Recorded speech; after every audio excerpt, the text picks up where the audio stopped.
लेकिन पता होना चाहिए कि जो हम यूज कर रहे हैं वो कहाँ से आया है। तो टॉपिक का नाम है axially symmetric flow. Axially symmetric flow क्या है इसके अंदर, कि आपको एक ऐसा फ्लो लेना है जो सिमेट्रिक हो about Z axis, about Z axis के सिमेट्रिक हो। मतलब जब आप स्पेरिकल, सबसे पहले हम स्पेरिकल कोऑर्डिनेट इसके अंदर यूज करने वाले हैं, ठीक है। Spherical coordinates r theta sine, या फिर आर थीटा, हाँ साई, यही वाले यूज करेंगे। तो आपने जेड एक्सिस में इसको कहा है, तो ये वाई ले लो, ये एक्स ले लो, और ये ऊपर ले लो आप जेड। तो जेड एक्सिस के अबाउट जो भी हमने फ्लो लिया है, जो भी पोटेंशियल फ्लो है, वो इसके अबाउट सिमेट्रिक है, जेड के अबाउट। मतलब थीटा इज इक्वल टू 0 और पाई, हम ये कह सकते हैं अगर एंगल की टर्म में देखें। तो हम जब थीटा एंगल बनाते हैं कहाँ से बनाते हैं, जो आपको पॉइंट दे रखा है पी एक्स वाई जेड, उस पॉइंट का डिस्टेंस लेके ओरिजिन से, तो जेड एक्सिस जो एंगल होता है वो थीटा होता है ना। और साई एंगल कहाँ बनता है, इसी पॉइंट को जब आप 2D में बनाएंगे, तो यहां से जब आपने इस एक्सिस को मीट किया, तो एक्स एक्सिस से जो एंगल होता है वो होता है साई। तो ये हमने इनिशियल भी बताया था जब स्पेरिकल कोऑर्डिनेट इंट्रोड्यूस किए थे, आज फिर मैंने फिगर से बता दिया है। तो जो आपके पास ये है थीटा, अगर ये थीटा 0 हो जाए मतलब जेड एक्सिस पे ही पहुंच गए, या फिर ये थीटा पाई हो जाए, पाई होना मतलब नेगेटिव ऑफ जेड एक्सिस पे आप पहुंच गए, पाई मतलब पूरा कवर होगा ना यहाँ तक, तो नेगेटिव ऑफ जेड एक्सिस, मतलब जेड एक्सिस के अबाउट सिमेट्री लेने का मतलब क्या है, या तो थीटा को आप 0 लो या पाई लो। तो आपने एक ऐसा फ्लो लेना है जिसमें जेड एक्सिस के अबाउट सिमेट्री हो। अब जहां पे जिस फ्लो में आपकी जेड एक्सिस के अबाउट सिमेट्री है, तो वहां पे कहने का मतलब क्या है, जो आपका जो थर्ड कोऑर्डिनेट है ना साई, इसके विद रिस्पेक्ट सारे डेरिवेटिव आपके 0 हो जाएंगे। इसका मतलब सिर्फ और सिर्फ यही है कि आपके सारे derivative with respect to psi क्या हो जाएंगे, 0 हो जाएंगे। तो इसको माइंड में रखते हुए स्टार्ट करते हैं प्रूफ करना।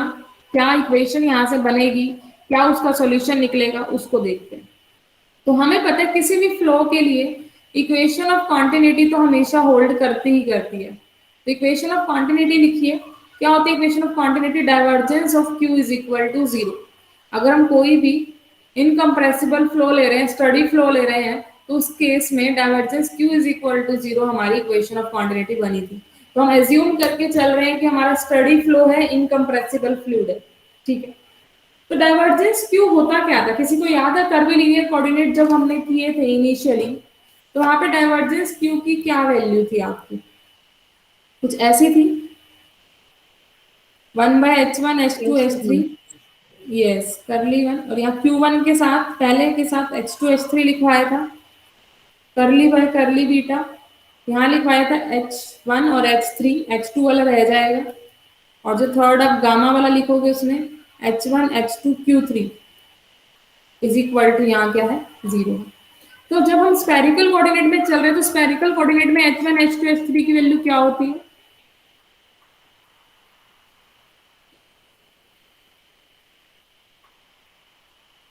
मैम 1 और sine theta.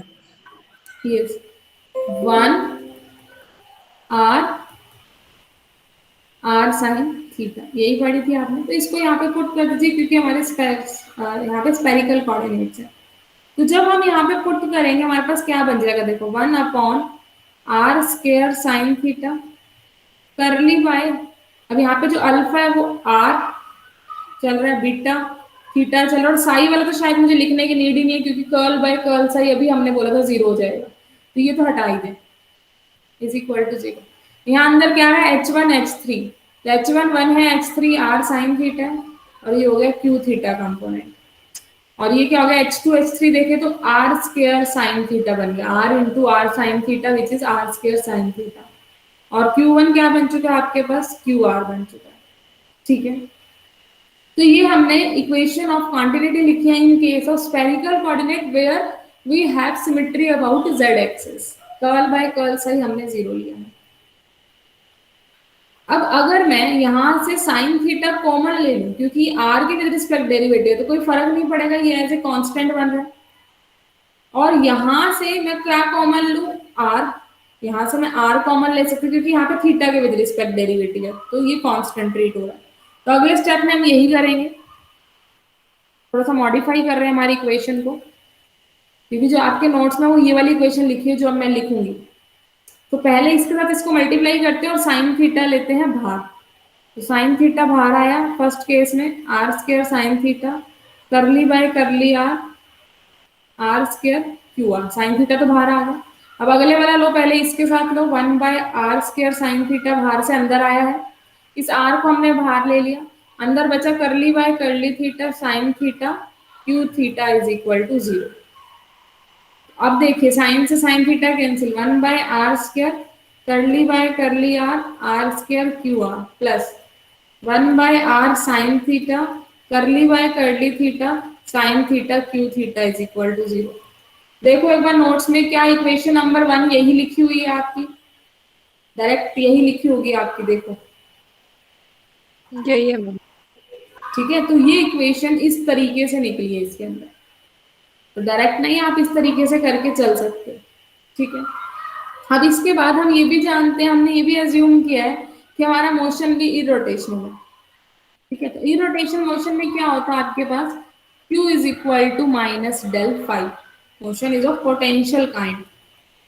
q is equal to minus del phi के अकॉर्डिंग स्पेरिकल कोऑर्डिनेट में q r minus curly phi by curly r था, और क्यू थीटा क्या था, -1/r करली फाइव बाय करली थीटा। तो ये दोनों वैल्यू उठा के यहाँ पे क्या कर दो, सब्सटीट्यूट। सिर्फ आपने यही करना है, ये दोनों वैल्यू अगर हम इसको ऊपर पुट कर दे तो हमारे पास देखो क्या बन जाएगा। जस्ट मैं पुट कर रही हूँ, आप कर लोगे इजिली पुट। 1/r² था हमारे पास, कर्ल बाय कर्ल आर था r² इंटू क्यू आर था, तो क्यू आर की जगह क्या आ गया, करली फाइव बाय कर लिया विद नेगेटिव साइन, तो नेगेटिव मैंने बाहर ले लिया। 1/r² साइन थीटा, अंदर है करली by curly theta sine theta, इधर था क्यू थीटा, क्यू थीटा की जगह हमने पुट किया -1/r करली फाइव बाय करली थीटा, तो माइनस यहाँ से भी बाहर लो, इधर से बाहर प्लस बना दो, कॉमन लेके जीरो की साइड ले जाओ, ऑल ओवर माइनस नेगेटिव लेके हमने बाहर क्या कर दिया, जीरो की साइड ले गए, ठीक है। अब जो ये इक्वेशन आई, अगर आप इस इक्वेशन को ध्यान से देखो तो ये एक सेकंड ऑर्डर डिफरेंशियल इक्वेशन है।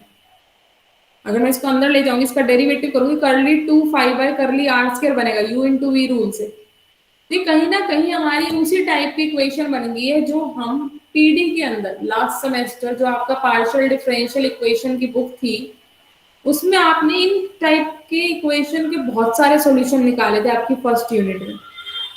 याद है कौन से मेथड से निकाले थे?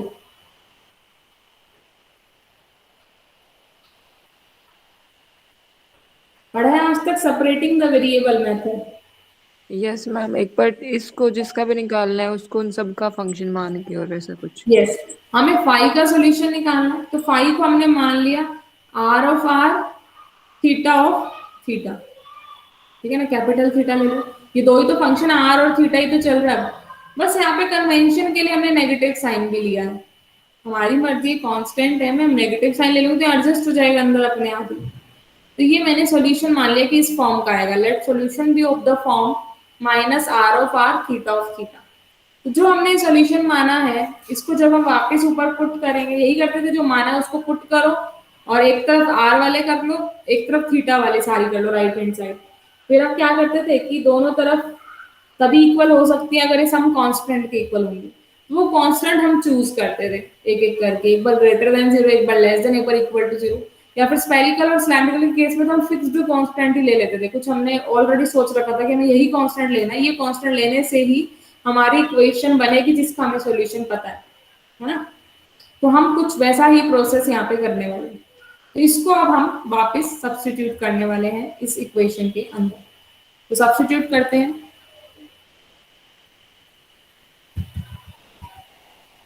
चलिए सब्स्टिट्यूट करेंगे तो 1/r² curly by curly are, ठीक है। यहाँ क्या हो रहा है आपके पास, एक सेकेंड रुकना, अर्जेंट कॉल आ रहा है।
चलो स्टार्ट करते हैं आगे।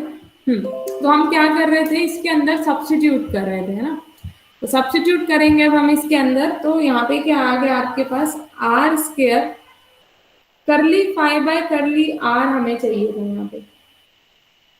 तो करली बाय करली आर ऑफ, देखो नेगेटिव अगर मैं इसके अंदर पुट भी करूंगी तो नेगेटिव हम बाहर भी ले सकते हैं ऑल ओवर। ऐसे ही नेक्स्ट वाले जब हम एलिमेंट में पुट करेंगे तो क्या आ जाएगा, 1/r² sign theta curly by curly theta sine theta 1/r curly by curly theta. 5 की जगह पुट करेंगे आर और थीटा, नेगेटिव फिर से बाहर ले लिया हमने, वो जीरो की तरफ चला गया, नेगेटिव इधर से भी ले लो, इधर से भी जीरो की तरफ गया। इवन हम आर स्क्वायर इसको भी जीरो की तरफ भेज सकते हैं क्योंकि दोनों में आ रहा है। तो हमारे पास अभी तक क्या आया है यहाँ पे, करली by curly are of are square. अगर मैं ध्यान से देखो यहाँ पे सिर्फ आर का डेरिवेटिव, तो क्यों ना थीटा को हम बाहर ले लें, यहाँ पे भी आर का डेरिवेटिव इधर से भी बाहर चला जाएगा, तो थीटा ऑल ओवर बाहर चला गया। यहाँ लिख लेते हैं थीटा, थीटा सिर्फ फंक्शन ऑफ थीटा है, हम सेपरेटिंग द वेरिएबल ऐसे ही तो लेते थे, सिर्फ theta is a function of theta plus. ऐसे इधर से हम क्या कर सकते हैं, इस आर को मैं बाहर ले सकती हूँ, और ये आर इसको भी कोई नहीं करेगा कुछ भी, ठीक है ना। तो यहाँ पे ये दोनों क्या आ जाएंगे, हमारे बाहर आ जाएंगे। एक ये 1/r शायद आई थिंक बीच में एक्स्ट्रा तो नहीं आ रहा कोई कहीं से, हाँ हम इसको पहले ही बाहर ले चुके थे जहां तक मुझे लग रहा है, तभी ये आर स्क्वायर बना था नीचे, इसको बाहर लेके एक बार देख लेना पीछे 1/r आई थिंक एक्स्ट्रा चल रहा है हमारा यहाँ पे, हाँ जी दीदी, ले लिया था पहले बार। है ना, पहले बाहर ले लिया 2 बार, एक बार अंदर भी रह गया और बाहर भी रह गया, तो इसको हम ऑलरेडी कट कर चुके हैं। तो हमारे पास 1/sin थीटा, और ये वाला आर बाहर आ गया, r curl by curl theta sine theta into curl by curl theta of theta, capital theta है ये, इज इक्वल टू 0। ये हमारे पास अभी तक आया है। हमें टर्म अलग अलग करनी होती है, अभी ये थीटा इसके पास बैठा है, इसके पास आर बैठा है, तो क्यों ना हम पूरी इक्वेशन को थ्रू आउट डिवाइड कर दें आर थीटा से, आर थीटा से थ्रू आउट पूरी इक्वेशन को डिवाइड कर दो। तो डिवाइड करेंगे हमारे पास क्या आ जाएगा, लेफ्ट हैंड साइड में 1/r curly by curly r r square, ये आ गया, यहाँ पे थीटा आर से डिवाइड करेंगे, थीटा से थीटा कैंसिल, आर बच गया। ऐसे यहाँ पे भी थीटा आर से डिवाइड करेंगे, सिर्फ थीटा बच जाएगा बाय में, साइन थीटा, थीटा है कैपिटल वाला, थोड़ा सा इसको डिफ्रेंशिएट कर लो, या इसको आप एच ले लेना, आपकी मर्जी है, कुछ भी ले लो। यहाँ sine theta curly capital theta by theta is equal to 0। तो अब ये सिर्फ थीटा का फंक्शन बन गया, ये सिर्फ आर का फंक्शन बन गया, तो एक को ले जाओ लेफ्ट हैंड साइड को उठा के, तो काम करते हैं थीटा वाले को ले लेते हैं लेफ्ट हैंड साइड पे। तो क्या बन गया ऑल ओवर आपके पास, 1/r curly by curly r square curly r by curly r is equal to minus 1/कैपिटल theta sine theta curly by curly theta sine theta capital theta by curly theta. ये हमारे पास equation बन चुके हैं। Even मैं यहाँ पे curl की बजाय अब टोटल डेरिवेटिव भी ले सकती हूँ, क्यों ले सकती हूँ कोई बताएगा? मैम क्योंकि ये वेरिएबल बिल्कुल सेपरेट हो चुके हैं, तो दो वेरिएबल का काम ही नहीं, हाँ, टोटल नहीं अब ये पार्शियल। सिर्फ और सिर्फ आर का ही तो फंक्शन है, तो अगर आप यहाँ पे पार्शियल डेरिवेटिव करो, चाहे आर के करो, चाहे आप आर के विद रिस्पेक्ट टोटल डेरिवेटिव करो, कोई फर्क नहीं पड़ता। तो मैं इसको रिप्लेस करके टोटल डेरिवेटिव्स में भी लिख सकती हूँ। सिमिलर वे में यहाँ पे भी आप इसको टोटल डेरिवेटिव में लिख सकते हैं। अब बात ये बची है कि ठीक है अब हम कांस्टेंट क्या चूज करें। तो इन दोनों इक्वेशन स्फेरिकल में अगर आपको याद हो, अगर सिर्फ लास्ट वाले एंड में जाके हमें सिर्फ एक ही कांस्टेंट चूज करना है, तो हम चूज करते थे n into n plus one. तो ये थोड़ा सा आपको याद रखना है कि कांस्टेंट हमें यही लेना पड़ेगा, इसी की वजह से आगे हमारा सॉल्व होगा। ठीक है, तो अगर हमने ये वाला लिया है तो एक बार ये पूरा इसी के इक्वल, एक बार इधर वाली साइड पूरी इसी के इक्वल। तो पहले चलते हैं फर्स्ट वाले को इसके इक्वल रखते हैं। तो फर्स्ट वाला लेते हैं 1/r d by d r r square d r by d r is equal to n plus one. तो एक काम करते हैं, इसको ओपन करके देखते हैं एक बार क्या ये किस टाइप की क्वेश्चन है, क्या पता आपको पता हो इसका सॉल्यूशन ऑलरेडी। तो ओपन करेंगे यहाँ 1/r, ये क्या करना है, u इंटू वी रूल से हम डेरिवेटिव कर सकते हैं। तो first function as it is इसका derivative with respect to r which is d2r/dr² plus इसका डेरिवेटिव करेंगे तो इसको एज इट इज रख देंगे, ठीक है, इज इक्वल टू n+1। ये r इधर आके मल्टीप्लाई कर दो, तो ये हमारे पास आ गया r² d2r/dr² plus 2r dr/dr minus n+1 r is equal to 0। किस टाइप की इक्वेशन बनी आपकी? Ma'am homogeneous differential equation. Yes, homogeneous differential equation, जिसको हम आयलर इक्वेशन भी बोला करते थे। तो इसमें हम कैसे करते थे, एक तरीका तो वही था हमारे पास कि मैं r d/dr को कैपिटल D पुट कर दूं, ऐसा तरीका था हमारे पास कुछ यस मैम। d/-1 करके। पर थोड़ा सा उसमें ये होता था, हम x इज इक्वल टू ई की पावर में लेते थे, तो जिसको वो वाले तरीका याद भी नहीं है, मान लो होमोजीनियस वाला, तो इसका सोल्यूशन हम इस तरीके से निकाल सकते हैं, वही सेम सब्स्टिट्यूशन वाले वे से ही। अगर मैं यहाँ पे सब्स्टिट्यूशन कर दूं, क्या सब्स्टिट्यूशन करेंगे, r is equal to capital R is equal to, एक सेकेंड ये हैंग हो गया लगता है, capital R is equal to r की पावर m, ये सब्स्टिट्यूशन करें। तो जब हम ये सब्स्टिट्यूशन करेंगे तो यहाँ से क्या बन जाएगा आपके पास, निकाल के देखो, ये दोनों फैक्टर निकालने पड़ेंगे क्योंकि पुट करना है। तो dr/dr तो आ गया m r की m-1 और d2r/dr² क्या, एक और बार डेरिवेटिव करो m-1 r की m-2। तो ये दोनों जब मैं इसके अंदर पुट कर दूंगी वापस, या फिर इस ऊपर वाले में पुट कर लो जो हमारी सिंगल वाली थी जब हमने डेरिवेटिव नहीं किया, एक बार आपकी मर्जी है, आप किसी में भी पुट कर लो, दोनों से सेम ही आंसर आएगा, ठीक है, चाहे आप इसी में ही पुट कर लो, कोई दिक्कत नहीं है। तो जब हम इसको यहाँ पे पुट करेंगे हमारे पास क्या बन जाएगा, देखते हैं, 1/r की m, क्योंकि r की जगह पुट हो रहा है, तो 1/r था आपके पास, तो r की जगह पे r की m, d/dr ऑफ, यहाँ क्या था आपका अंदर, r² इंटू dr/dr, तो m r की m-1 is equal to n+1 लिया है हमने, विच इज इक्वल टू, देखो दोनों तरीके, उससे भी निकालोगे तो सेम ही आंसर आएगा जो हमने आयलर इक्वेशन पढ़ी थी। तो यहाँ से ये m तो बाहर आ गया, इसका हमें डेरिवेटिव करना था, तो हमने क्या किया यहाँ पे, इसको तो ऐसे ही रहने दो, डेरिवेटिव मत करो, अंदर r², ठीक है, r की m-1, ये रहने दो ऐसे ही, r² r की m-1, m को बाहर ले लिया, और जो नीचे r की m है इसको ले गए हम ऊपर n+1, ठीक है। तो अगर हम यहाँ से देखें क्या बना है, ये r की m ही तो बनी है इधर भी, तो m और d/dr ऑफ r की m कितना होगा, डेरिवेटिव करना r की m का, तो m r की m-, एक मिनट, r की m+1 बना, सॉरी, m+1 r की m, इधर भी क्या r की m n+1, तो ये पुट करने से दोनों तरफ लाइक टर्म बन गई है एक तरीके से, जब हमने ये पुट किया तो एक तरीके से हमारे पास क्या आ चुका है यहाँ पे कि m+1, इसको इधर ले आओ, माइनस n+1 कॉमन आउट हो गया, r की m इज इक्वल टू 0। अब r की m तो 0 हो नहीं सकता, तो ऑक्सिलरी इक्वेशन आपकी इस तरीके से बन गई है, m+1 minus n+1 is equal to 0।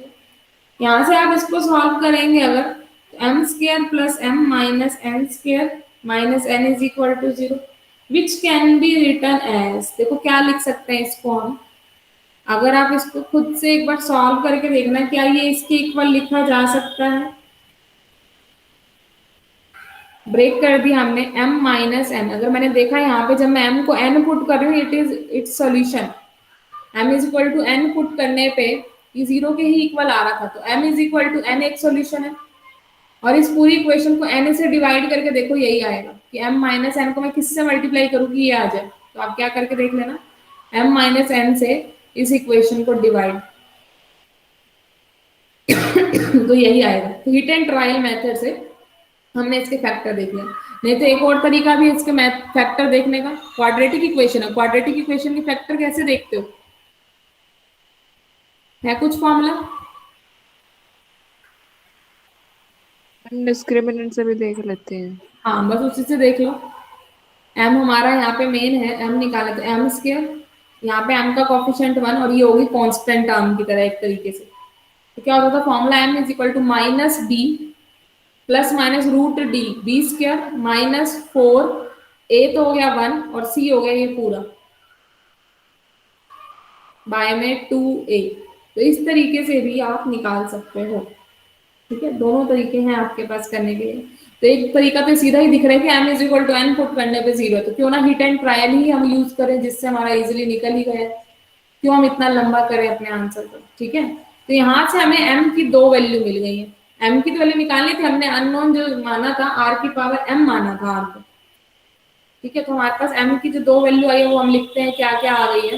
ये सारा गया m की वैल्यू n और m की वैल्यू माइनस n माइनस 1, एक यहाँ से आई है एक यहाँ से। तो ये 2 वैल्यू जो आपकी आई है this is your solution here. r हमने लिया था r की पावर m, तो एक तो आया r की पावर m की जगह पे n और एक आया r की power minus n minus 1 m की जगह पे। तो जो कंबाइंड सॉल्यूशन होगा वो इनका क्या होगा, लीनियर कॉम्बिनेशन होगा। तो this is the solution of r of r। अगर आप उस क्वेश्चन को आइलर वाले मेथड से करते तो भी सेम ही आंसर आता।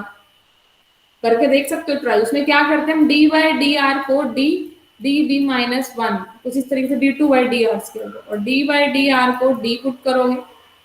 ठीक है ना, वही सेम तरीके से जैसे हम आइलर इक्वेशन में करते हैं। x को e की z लेते थे वहां पे हम, तो यहाँ पे हमें किसको लेना पड़ेगा, r को e की z ले लेना r को।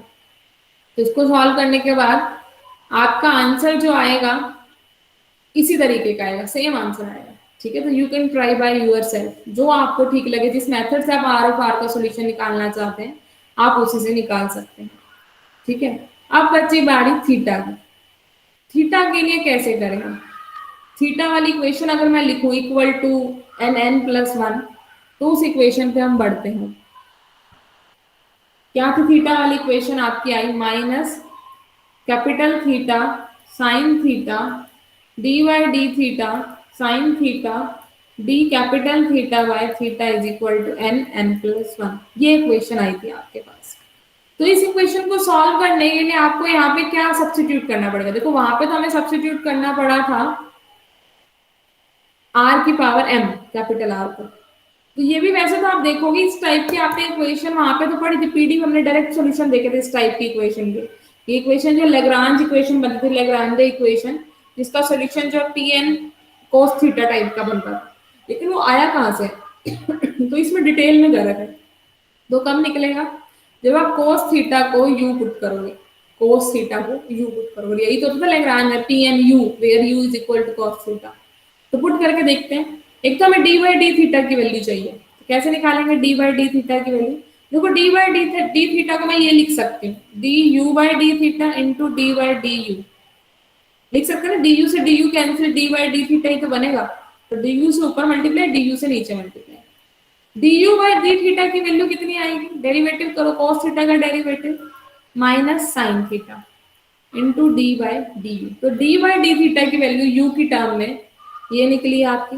पुट कर दो इसको वापस ऊपर। तो पुट करते हैं हम, क्या आ जाएगा पुट करने पे, माइनस साइन थीटा था ही आपके पास।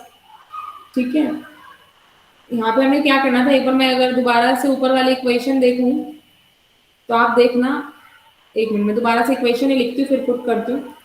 1 by theta capital theta minus का साइन 1 बाय साइन थीटा भी था इंटू में d by d theta of sine theta d capital pi by d theta is equal to n n plus 1। ये था आपके पास।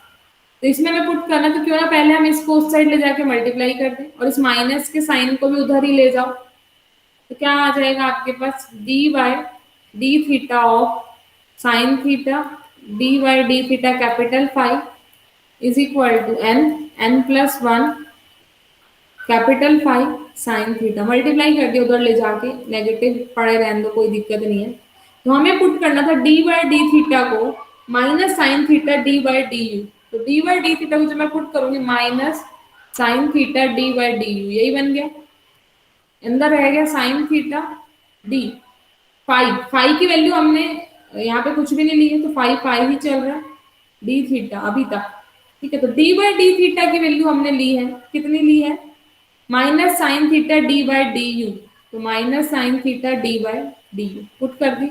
यहाँ n+1 फाइव साइन थीटा। तो अभी तक आपके पास ये आया है इधर, ठीक है। अब यहाँ से आप करेंगे क्या, जो आपने ये लिया है, ठीक है, ये तो आपका जो है साइन थीटा पॉजिटिव बना दिया, डी बाई डी यू हो गया, यहाँ साइन थीटा हो गया, ये इवन माइनस वाला भी साथ में, तो माइनस साइन स्क्वायर थीटा भी लिख सकते हैं, ठीक है। तो D five by d you, इधर आ गया n+1 फाइव साइन थीटा से साइन थीटा कैंसिल, सिंपल सी बात है। इस नेगेटिव साइन को मैं इस साइड ले जा सकती हूँ, तो ये बन गया D by d you, sine square theta को हम पुट कर सकते हैं 1 माइनस कॉस स्क्वायर थीटा, क्योंकि कॉस थीटा की वैल्यू हमारे पास यू ली हुई है हमने, तो क्यों ना हम इसको कॉस में लेके जाए, और इसको इधर ही ले आओ, प्लस बन जाएगा n+1 five is equal to 0। तो ये इक्वेशन आपके पास आ गई है जो आपको दिख रही है।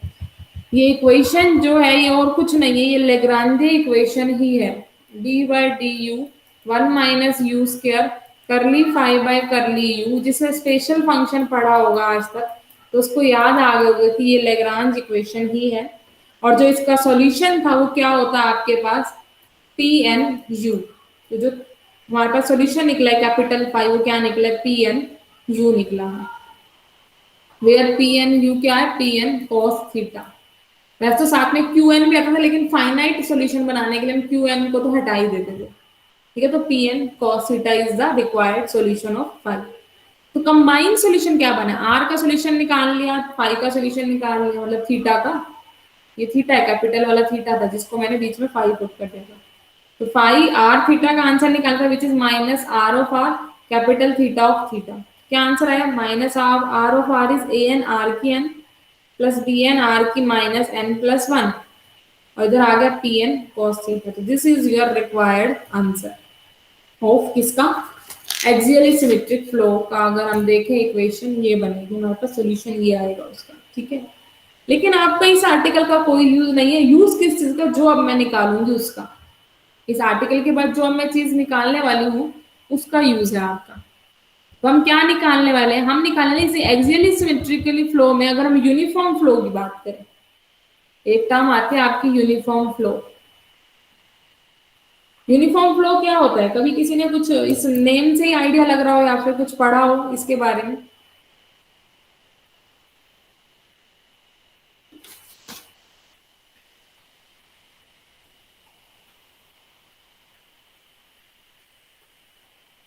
मतलब जिसमें यूनिफॉर्मिटी बनी रहे, एक ऐसा फ्लो हमें चाहिए अगर हम सिंपल लैंग्वेज में बात करें, ठीक है। मतलब किसी एक एक्सिस के अलोंग ही फ्लो जा रहा है, एक कांस्टेंट फ्लो है, वो यूनिफॉर्म फ्लो होता है। तो यूनिफॉर्म फ्लो कब बनेगा आपका, उसके लिए कुछ कंडीशन है। तो जो ये फ्लो निकला है आपका, जो ये पोटेंशियल गिवन बाय 9 है, फाइव इज द पोटेंशियल, जो पोटेंशियल आपका इक्वेशन 1 में निकला है, अगर हम इस पोटेंशियल के अंदर ए एन की वैल्यू ले ले, u इंटू यू है some constant, u into S1n, और S1n क्या है, ये डेल्टा 1n है एक तरीके से, डेल्टा 1n। कभी सुना है डेल्टा आईजे, कोर्नेकर डेल्टा, क्या होता है डेल्टा आईजे? हम ये होता है कि 1 होता है अगर ये इक्वल है, और 0 होता है अगर इक्वल नहीं है ये। हाँ, अगर इक्वल नहीं होंगे, i not equal to j के लिए वैल्यू 0, i इक्वल टू j के लिए वैल्यू होती है इसकी 1, कोर्नेकर डेल्टा की। तो यहाँ पे जब n इज इक्वल टू 1 होगा तो आपका आंसर इसका कितना आएगा, 1 आएगा, और जब n नॉट इक्वल टू 1 है तो आंसर कितना आएगा इसका, 0 आएगा। मतलब इट मीन्स अगर मैं यहाँ से a1 की वैल्यू निकालू, n इज इक्वल टू 1 के लिए, तो आंसर आया u into 1 which is u। तो a1 की वैल्यू सम कॉन्स्टेंट u है आपके पास। लेकिन अगर मैं n की वैल्यू 1 के अलावा कुछ भी लूँ, a2 a3 a4 a5, सभी के लिए इसकी वैल्यू क्या बन रही है, 0 बन रही है, क्योंकि n नॉट इक्वल टू 1 के लिए वैल्यू कितनी है, 0। तो उस केस में सारे के सारे an क्या आ रहे हैं हमारे, 0 for all n greater equal to 2। तो क्लियर, हमने an कैसे लिया है, u इंटू डेल्टा 1n, और bn तो हमने 0 ही लिया है फॉर ऑलवेज, bn हमेशा ही 0 लिया है। इस फ्लो के अंदर जब आप an की वैल्यू ये लोगे और bn की वैल्यू ये लोगे, तो आप उस पोटेंशियल को यूनिफॉर्म फ्लो वाला कह देंगे पोटेंशियल, ठीक है। तो लेके देखते हैं, रखते हैं, फाई क्या बन जाएगा हमारा, देखते हैं। तो ओपन कीजिए पहले, तो सुपर इम्पोजिशन अगर हम ले लें, sum of all summation n 0 to infinity, तो एक एक करके ओपन करते हैं। हमें पता है सिर्फ और सिर्फ आंसर a1 के लिए मिलना है, बाकी ए एन भी जीरो है और बी एन भी जीरो। जब ए एन भी जीरो बी एन भी जीरो तो पूरा सोल्यूशन ही तो जीरो बन गया, पूरा आर ऑफ आर ही जीरो बन गया। तो सिर्फ आंसर हमें पता है वन वाले के लिए मिलने वाले, तो 5 के लिए सिर्फ वन के लिए लिख लेते हैं ए वन आर की वैल्यू वन, आर की power one plus b one r की -2 into p one cos theta. और इस वन वाले के अंदर भी बी एन तो वो भी जीरो है, बी एन तो अभी भी जीरो है इस वन वाले के अंदर, तो आपके पास आ गया minus a one r, d तो जीरो है, into p one cos theta के लिए कितनी होती थी कॉस थीटा। अगर लेग्रांज फंक्शन में आप पी वन की वैल्यू जानते हो तो पी वन कॉस थीटा की वैल्यू कॉस थीटा होती थी। और ए वन हमारा इस केस में कितना है यू, जो अभी हमने निकाला था, तो इट मीन्स फाइव की वैल्यू आ गई minus u r cos theta. ये हम यूज करेंगे जब भी हमारा पोटेंशियल फ्लो के अंदर यूनिफॉर्म स्पिनिंग मोशन होगा जिसकी स्पीड यू होगी। जैसे यहां से अगर मैं स्पीड निकालू, देखो स्पीड निकाल के देखते हैं क्या आएगी।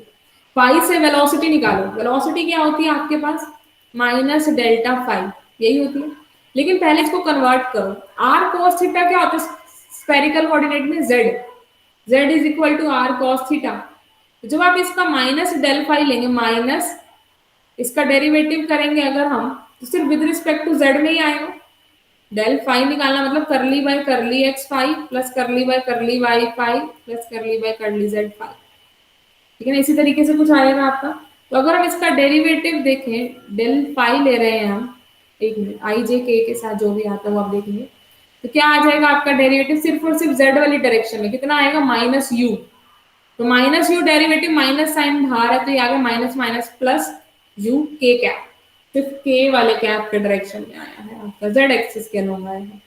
तो जब आपका यूनिफॉर्म फ्लो में यहाँ नेगेटिव साइन है, स्ट्रीमिंग मोशन ये है, तो क्यू की वैल्यू विद पॉजिटिव डायरेक्शन आई है with same velocity u in the direction z axis.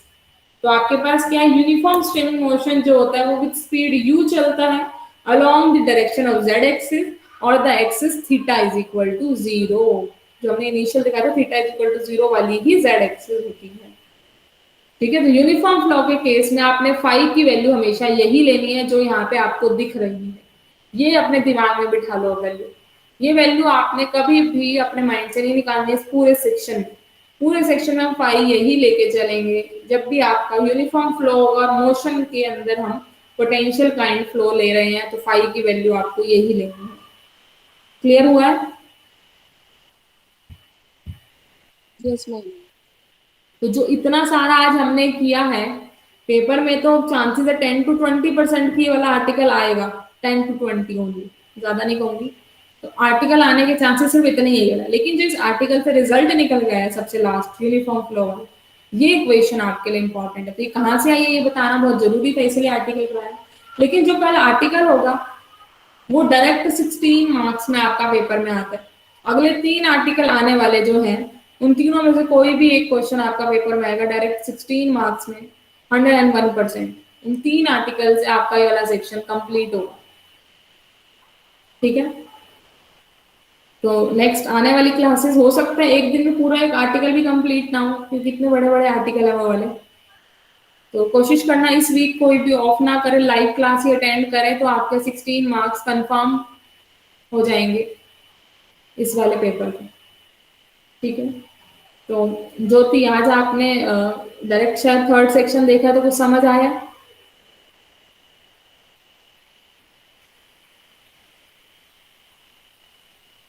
ज्योति आवाज आ रही है?